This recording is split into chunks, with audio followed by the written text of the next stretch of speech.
Ollaan hotelli Korpikartanossa, mutta oikeastaan ollaan Menesjärven kylän keskustassa. Ja minkä takia me ollaan Menesjärven kylän keskustassa? Mistä sen tietää?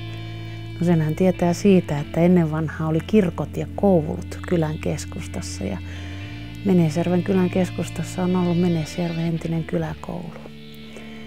Ja kyläkoulu toimi vuoteen 2005 asti ja sen jälkeen muutama vuosi remontoitiin ja nykyään täällä on Korpikartanon hotelli ja majoituspaikka.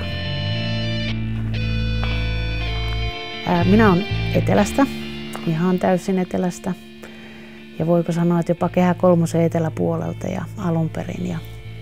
Ja työn perässä tulin tänne pohjoiseen, mutta nyt olen ollut yrittäjänä 12 vuotta ja Inarin kunta on oikeastaan yrittäjälle ja etenkin matkailuyrittäjälle niin ihan oikeasti todella hyvä kunta.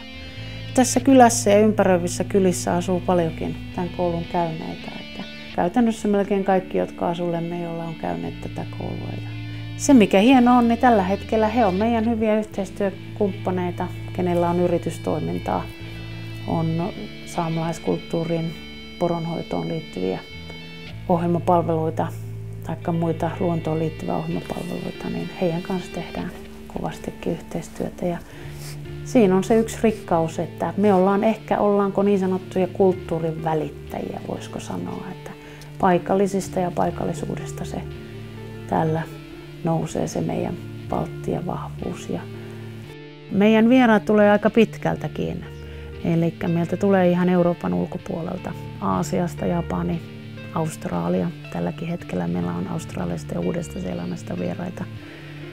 Ja kotimaiset vieraat tulee sitten tänne ihan puhtaasti, sanotaanko patikoimaan, hiihtämään, nauttimaan luonnosta.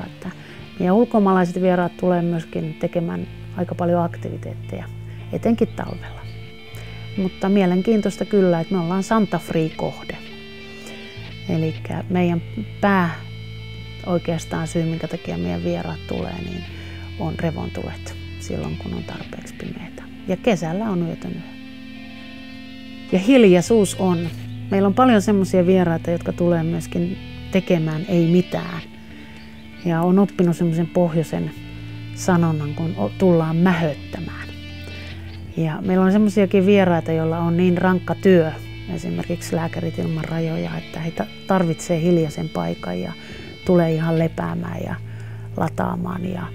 Ja upeita kohteliaisuuksia, joita ei ensin ihan ymmärrä, mutta pari semmoista kohteliaisuutta. Yksi eteläafrikkalainen nuori nainen talvisaikaa seisoi tuolla Menesjärven keskellä ja oli yksinään siellä pimeässä yöllä. Ja aamulla hän sanoi sitten, että kuule Anne, elämänsä ensimmäistä kertaa hän koki olevansa turvassa ja turvalliseksi olonsa, niin se on aika kova sana.